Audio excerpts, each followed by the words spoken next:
Happy New Year, everyone. Today we're going to be making a tier list of all the indie games I played this year. Huge shout out to the IGC and all of the indie devs that let me try out their games this year. And here we go. All right, to start out, I like to start with the game called Super Ick. I really enjoyed this game. It had a bit of a challenge to it too. And it being my very first showcase, it holds a special place in my heart. So I'm going to put it at A. Now we can go in order. Six Souls, I'm actually going to put above Super Ick into the S tier. Six Souls was kind of a short game, but it was a really cool platform adventure where you got to be this dude, and then when you got to these puzzle parts, you could be his dog, and you got to adventure through this like cool castle area. It had really cool enemies. I really liked the boss fights. The only downside to it was a little on the shorter side, but you know, it was really fun, and I think that if you guys like platformers, you should definitely check it out. Next up we have Aim Climb. I'm gonna put Aim Climb in C. Aim Climb was a game that you just click bubbles, and you click the bubbles to test your aim, to get your aim warmed up basically. And you know what, for that tool, it's really good. I really liked it, but I don't use things like that very often. I don't really use mouse very often. I'm a controller gamer, and on controller, Aim Climb wasn't great. It was more of a mouse game. But if you're looking for something to practice your aim, this is only $5, and I feel like it does a really good job. Arise, A Simple Story, I have not played yet. I think it's like a heartwarming story type game. I'm looking forward to playing it in 2023, just haven't got a chance to play it yet. Okay, Blood West. I'm gonna put Blood West in D. I thought it would be really cool, and the art was still pretty cool. And in the beginning, when I was playing through the tutorial, I was like, okay, this is gonna be sick. But then the difficulty like skyrocketed. I don't know if it was just me being bad at the game, or like it just wasn't like made very balanced. But I was getting absolutely like killed around every corner. I couldn't figure out where my next objective was. I was very lost. Maybe I'll try it again sometime. Okay, next is Boris the Sloth. I'm gonna put Boris the Sloth in A. I really enjoyed Boris the Sloth. It was a platforming sloth game where you got to switch between a sloth that was alive and a sloth that was a ghost to manipulate the map to your advantage. While I was playing Boris the Sloth, the dev actually came into my stream and he was talking about the game, and there were a few bugs within the game, but as soon as they happened, he's like, oh my god, I gotta go fix that. So he's very active, and I had a great time, and I ended up beating this game. It's pretty short, but a really fun, cute little playthrough for sure. Okay, next we have Bugsnax. Bugsnax, I'm actually gonna put in B. I know a lot of people have already played this game, and they had a great time. I do like the story, and I do like the, you know, catching snacks and doing missions for people around the village. I didn't get too far into it, which maybe that's why I'm putting it in B.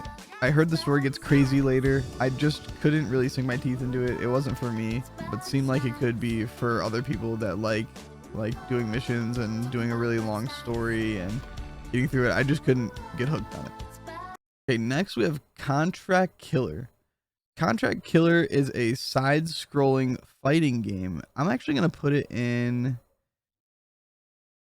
A, above Boris the Sloth, and you know, above Super Ick too. So this game reminded me of like playing the old like Ninja Turtle games, like just side-scrolling. There was a lot of different characters, and the different characters had different moves.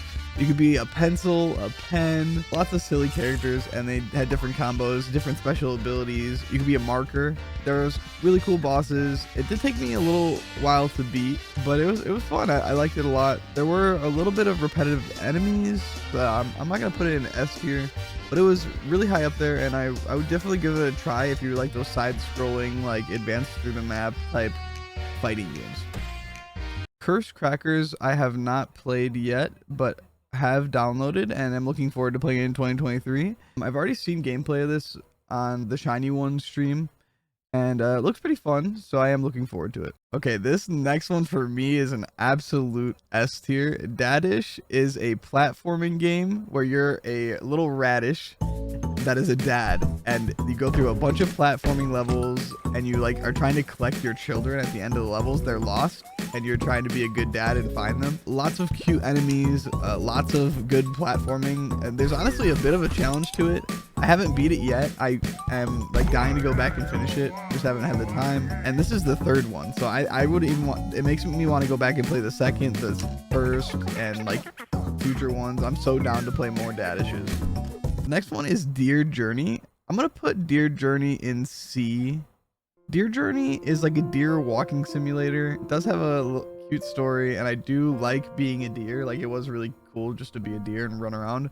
There wasn't a lot of action. It was more like a you know, walk around, pick decision type Deer Journey game. Yeah, the title literally is the game. Deer Journey. You're just a deer and you're going on a journey, and then it's over. Doomsday Hunters. Doomsday Hunters was really fun. There's a bunch of different characters that you got to pick from, and they all had different abilities and types, and it was a roguelike, and you got to pick your different weapons and try to move through the map and upgrade your characters, and there was a bunch of cool different enemies. I did have a great time. I was a little overwhelmed by everything at the beginning, and I didn't play it for very long, but it's a game with really good replayability, which is why I'm going to put it in B. I actually might drop it. No, actually, I'll leave it there. Downper, I have not played yet, but I look forward to playing it in 2023. ECHOLOCAUTION was an interesting game. I'm going to put it in C. It was a very simple game. There was a bunch of different bats, and you would just basically have to dodge this big bird that would try to kill you while you're trying to progress through the map, like fly through the map, and each bat had a different ability. I used each bat. I played it for like maybe an hour, and I felt like I was kind of done with the game. So it was a very short game. There might have been more to it that I missed, but yeah, I'm gonna put it in C. Ember Knights, I have not played yet, but I am signed up for and looking forward to playing in 2023. Okay, up next is Escape Simulator. I'm going to put this in S. I'm a big fan of Escape Room. Escape Simulator, playing it alone, I would rank it in A tier, but with others, I'm going to keep it at S. I only played it with others. Basically, you and your friend look around a room, find clues, and you just have to figure out how to get out of that room. If you can't do escape rooms in real life with your friends, this is a great alternative. The game gives you about like 6 maps to do, and then it has a custom feature built inside that like community members make more rooms.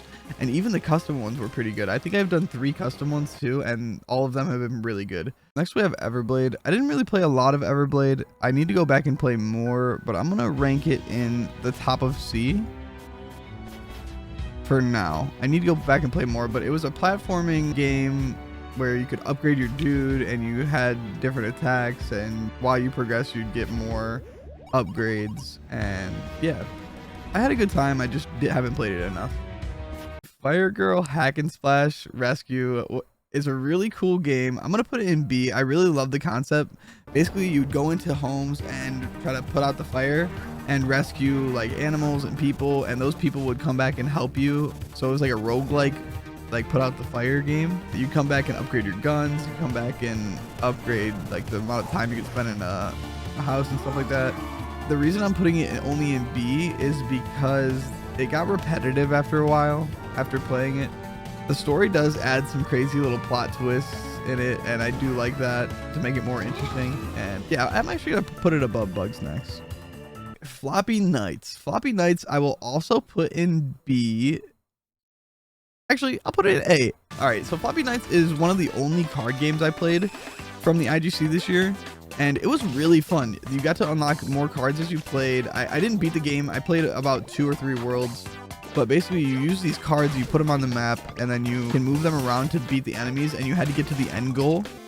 There was boss fights, there's other people trying to get in your way, and I had a great time. Frogun, I literally just played at the end of the year, and I'm gonna put it in S. I love frogs. I'm a big fan of frogs, and this was a platformer game that reminded me of a lot of a Crash Bandicoot with a cool mechanic. There were some difficult, challenging parts. We did beat the whole game, and it will be up on YouTube soon, but I really recommend this game if you like games that are platformy and a little bit challenging. The Gardener and the Wild Vines I really loved. I'm gonna put it at the top of A because I haven't finished it yet, but after I finish it, I may move this up to S. Basically, you were this dude that fell in love with this person at the top of the tower, and you're trying to find out where he is because he's missing, and you have to climb all these magical towers, and you're just trying to find him, and there's this enemy getting in your way each time, and you just gotta find the right tower to climb, and you meet more friends along the way, and it was a really cool adventure platforming game. Gibbon Beyond the Trees was a lot of fun, and it had a great message. I'm gonna put this in A2.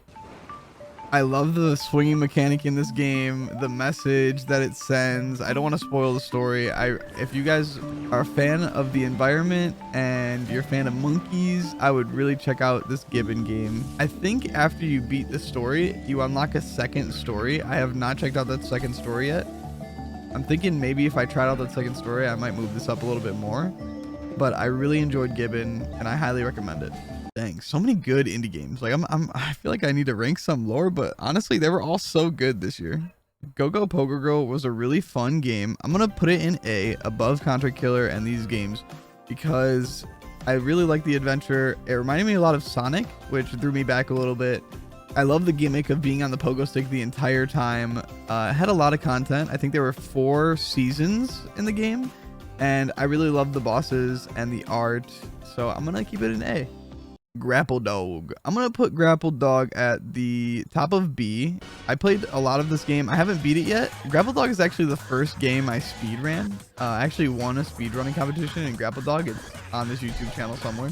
I really love the mechanic of grappling. It is a really cute game. It was buggy at times and the movement didn't really seem smooth. I wish the movement was a little bit smoother. The story I feel like is a little bit cheesy.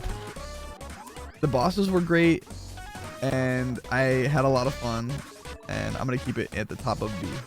Gunborg. I'm gonna put Gunborg in B as well. Gunborg was like an adventure platformer game again. I really love platformer games, if you can't tell. But in Gunborg, when you killed an enemy, it would drop a gun and you could pick that gun up and use it. I really love that gimmick. It was a lot of fun. I haven't beat a lot of this game. I need to go back and play more. I feel like if I went back and played more of this game, I might rank it higher. I didn't get to a lot of bosses that I remember, but Gunborg, if you like platformers, I do recommend checking it out. The next one I want to talk about is Heavenly Bodies. I'm also throwing this in S tier. And you know what? Let me organize my S tier here. I'm going to move Six Souls down to A, honestly. It was a really cool game. No, you know what? I'll keep it in S. I'll keep it in S. I'm sticking with my S, but Heavenly Bodies goes to the top of S, honestly. Heavenly Bodies is a game where you're an astronaut and you're trying to fix parts of your spacecraft with your friends, and the janky movement of being in zero gravity is really fun. You guys got to try to work together to complete tasks. I would definitely not recommend playing this game alone. Playing it with a friend is a million times better. Next game we're going to talk about is Jumphobia Homeward Bound. I'm going to put this in B. The whole thing it's a puzzle game. A puzzle platforming game that has no jump button, so you had to figure out how to jump around the map and get through puzzles without dying. I'm a big fan of the jump button. This was interesting to play though. I played a lot of it honestly, and I had a great time. I just was not a fan of the no jumping gimmick. It was more puzzle than platformer, and I wanted it to be more platform than puzzling, but I still had a really great time with this game, and I do recommend it if you like puzzle games. The next game we're going to talk about is HYPERCHARGED Unboxed. This game was a lot of fun to play with friends. Single player, I did not have a good time. I'm going to put it at the top of C. But if it was just multiplayer I played, I'd put it at the bottom of B. Multiplayer was really fun playing this game. Basically, you got to live out your childhood dream of being a toy. And you run around fighting other toys that are trying to take over your little bases. And you had to build stuff around your bases to protect them while also killing your enemies. It was a lot of fun unlocking all the different skins, and don't let the C tier fool you. I would go back and play that game. All these games on C tier, that does not mean they're bad. They're still pretty good. Next is Impious Pumpkins. Impious Pumpkins was a cute ghost strategy tower defense game. It was my second showcase game. I'm gonna put it in D. It felt like a mobile game. It did have some challenging parts at times, and I did have fun with it. I just wish that there was more to it, and maybe since then there has been updates, but I'm gonna leave it in D. Okay, In My Shadow. I'm gonna put it at the bottom of B. In My Shadow was a game where you had to manipulate the room to show different shadows on the wall to get the girl's shadow to climb and get through the level. I really love this puzzle game. I'm gonna put it at the bottom of B. I guess like puzzle games for me are a little hard. I don't know. I feel maybe I move this up, honestly. I liked it more than Bugsnax. I liked it more than Homeward Bound. Honestly, Bugsnax is dropping. I don't know if this is a hot take, but Bugsnax, I I didn't really like. But I'm not going to move it lower than B. My final thoughts on In My Shadow is that it was really cute. Manipulating the shadows was a lot of fun. And there were a lot of levels. I think there was 4 parts and maybe like 10 levels in each of the 4 parts or something like that. I might be wrong, but I know there was 4 parts because it was like 4 parts of a house. I believe I have part 1 on this YouTube channel. I haven't posted the other 3 parts yet. Anyway, on to the next. Ink the Tale of Love is another puzzle game, and it was better than In My Shadow, I think, so I'm going to place it here in B. Basically, you had to manipulate boxes to get through this very narrative-driven puzzle game, which I liked that about it. It was very narrative-driven. The art was super cool, very hand-drawn vibe, but also like geometric. Really cool. And basically, you were just looking for your love, and it had a nice narrative to it. I'm going to keep it in B. Next is Into the Pit. All right, I'm going to put Into the Pit in B above Bugsnax.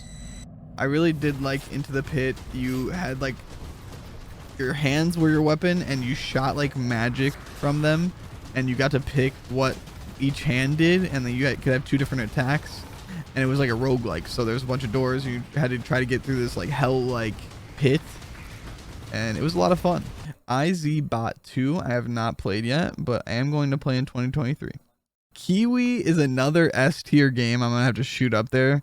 Basically, you and a friend again have to work together to do everyday job tasks, but as Kiwi birds. So you had no hands, you had to use your beaks. There was a lot of cute little tasks you had to try to do, like deliver stuff, put together words, type on a typewriter, just a lot of cool things that were really goofy to do as birds. S tier for me. Labyrinth City was an adventure puzzle game that I personally am going to put at the top of D. I expected it to be like these books I had as a little kid where you'd open them up and you had to find the one person on the page, or like these little objects on the page of a very crowded place. But it was more like a adventure where you walked around and talked to certain people and had to figure out stuff. I was expecting something different, so maybe that's why I'm putting it so low. It was still a cute puzzle adventure game, and I do recommend it, but I'm going to put it in D. Lone Fungus is interesting for me because it's the Metroidvania, and I didn't play a lot of it, but while I was playing it, I had a lot of fun, and I think I'm going to put it in B. Lone Fungus, you play as a mushroom, and you upgrade over time, and it's this big map that, honestly, the dev continues to update. I've seen him post on Twitter a lot of, like, all the minor bug fixes and all the updates and all the... So he's putting a lot of work into this game. You get different caps that give you different abilities. You unlock different functions during the exploration of the map, and I had a great time with Lone Fungus. And look how cute that mushroom is, you know? Definitely recommend if you like Metroidvanias. Now I got a bone to pick with this next one. Lulu's Temple is a great game. Great game. I'm gonna honestly put it in B2. I'll put it in B. I'm actually gonna move Lone Fungus. Yeah, no, it could stay there. But Lulu's Temple was a great game. Nice adventure platforming. The art was super cool. I loved the combat. It was really fun. It was a short game. My bone to pick with it is on the last level. On the very last level, it would not let me beat it because I phased through the ground, and I still haven't been able to go back and play it. So I'm gonna maybe try that soon and see if they patched out that bug. But it was a really annoying bug because I was like, dang, I played this whole game and this is the ending scene. I just can't play through it because I'm phasing through the map. And I even tried resetting. I tried re-downloading. I tried everything and I still couldn't do it. So frustrating. Otherwise, it was a great game. I hope they patched out that bug, and I have to definitely try to beat that ending soon. Next up is Mongrel. I'm gonna have to put this at the bottom of D. Mongrel, I signed up for because it has a really cool art style. It was very chaotic. Like in the trailer, there was like poop and like all this like weird like baby creatures, and I was like, this looks chaotic and I love chaos, so I'm gonna sign up for it.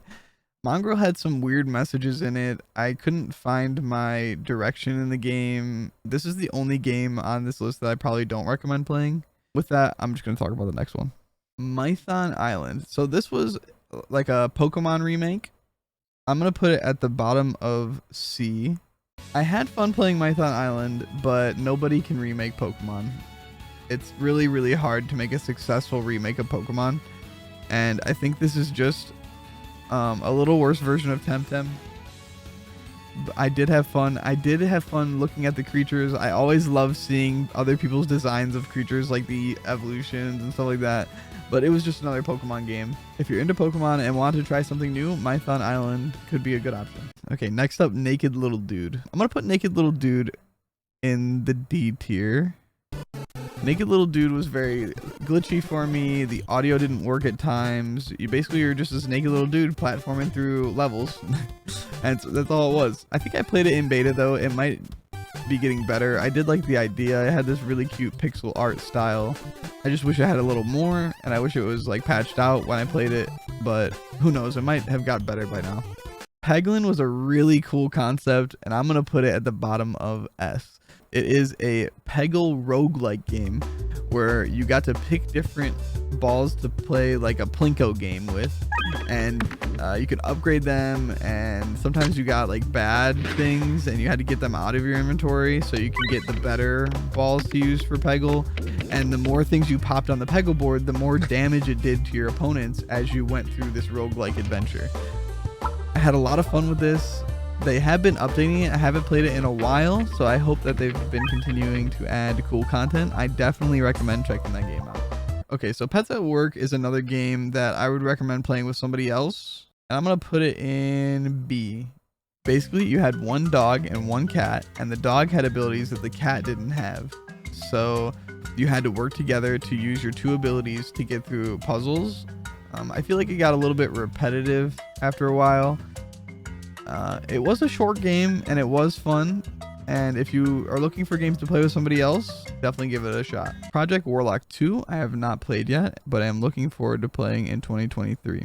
Okay, Psycho Bathroom is a really funny, cute game. I'm gonna put it at the bottom of C. It is free, so you can try it out whenever you want. Basically, you are this toothbrush trying to fight off poop because your toilet seat lid was uncovered, and there's poop particles in the air when you're trying to go brush your teeth, so the toothbrush is like fighting off the poop particles. So depending on how good of a job you do, you're at the end of the day, your toothbrush will have no poop on it, and then your teeth are clean. But if you don't do a good job, then your toothbrush will have poop on it, and then you don't get as much money at the end of the day. And as you go through the levels, you get more money, get more upgrades, and you can upgrade your toothbrush. This game reminds me of like a web page game that you can play on your computer. I mean, it is free, but you know, I had a good time trying it out. Next up, we have Rotund Zero. Rotund Zero was a lot of fun. I'm going to put it in B. Rotund Zero was an interesting little like speedrun level bouncy bunny game, and I had a lot of fun playing it.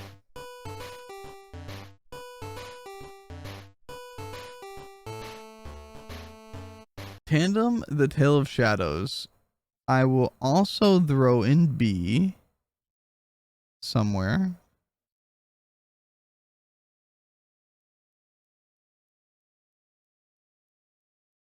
Maybe right here. Basically, you and this bear had to work together on a really weird camera angle where like one of you was like walking this way and one of you was a top down. So it was really interesting. I loved the new perspective. I played maybe 2 worlds of it. I feel like it got a little bit repetitive, but I did really love this game. And if you like puzzle games, definitely check this out. Tanuki Sunset was a lot of fun. It got a bit repetitive though, so I'm gonna put it in B. Tanuki Sunset though, you're a raccoon on a skateboard, you go downhill, and it was kind of challenging. There's a lot of different levels. They try to add a gimmick every new world you go to. I mean, what's cuter than a raccoon on a skateboard is all I have to say. The music was very relaxing. I really loved the music in Tanuki Sunset, and I had a great time. Next we have Trash Quest, which was a really fun, challenging platforming game, but it was almost also like a Metroidvania. It had a big map. I'm gonna put this at the top of B. I really enjoyed my time playing Trash Quest, and I did end up beating the game. It was shorter, but I did love it. Last but not least, here are the 4 horror games I played last year. I think if I had to rank them in order, I would go Happy Humble's Burger, IKAI, Janitor Bleeds, and then The Shore, like this. These are the 4 horror games I played. I'd rank them in order like this. Happy Humble's, I'm going to put in A tier. Very well made game. It was a burger making simulator game, where the whole time you had to be afraid of the animatronics coming to life, kind of like Five Nights at Freddy. So you had to do your job, but you also had to fight off bosses, and it had a really cool story, and I had a lot of fun with it. Definitely check this out if you're into horror games. IKAI was a shorter horror game, but it made this like Japanese folklore come to life. I really did like it. What's happening?